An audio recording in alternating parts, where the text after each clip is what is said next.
Go to the right venue, right semifinal, because it's a matchup game.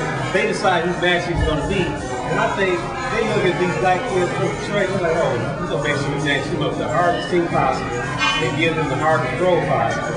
And once they get into the other side, it's like a little easier roll, and they end up making it to the championship. How do you determine mathematics? One team is harder. I don't know how to categorize division. Well, see, back in our day, right quick.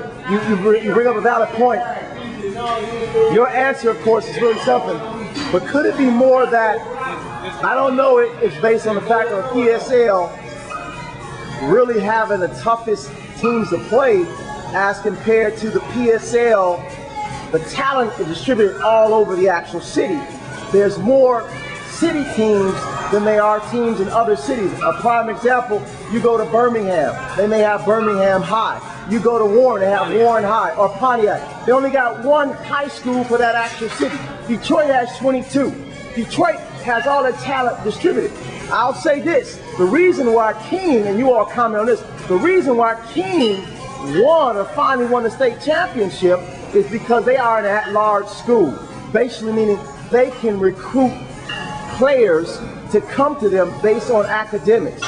So what that basically means, if they have a person who is academically sound, it does not matter where they're located at, they just come and play for King. That is why King has had a success record that's so high in Detroit. Now, if you look at it, with all the teams closed down, when McKenzie closed down, as soon as they closed down, some of those key players from McKenzie and other schools went over to King.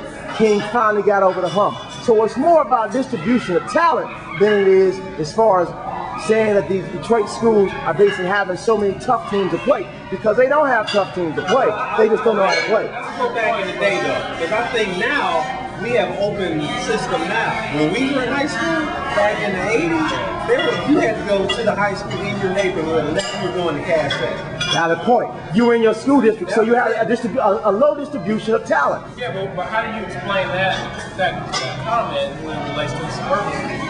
Because they're dealing with the same situations as the dairy suburb of the city.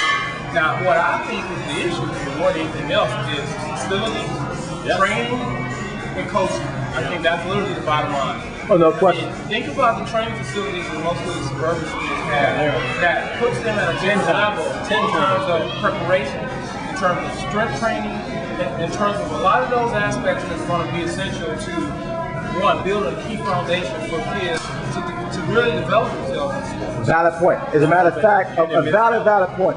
And a prime example of that, Cooley High School in the late 70s, early 80s was the only public school team that would compete on that level. Had one of the best training facilities, was the only public school team going to camp. Used to go to camp with Catholic Central, Bishop Borges, and also Royal Oak Shrine.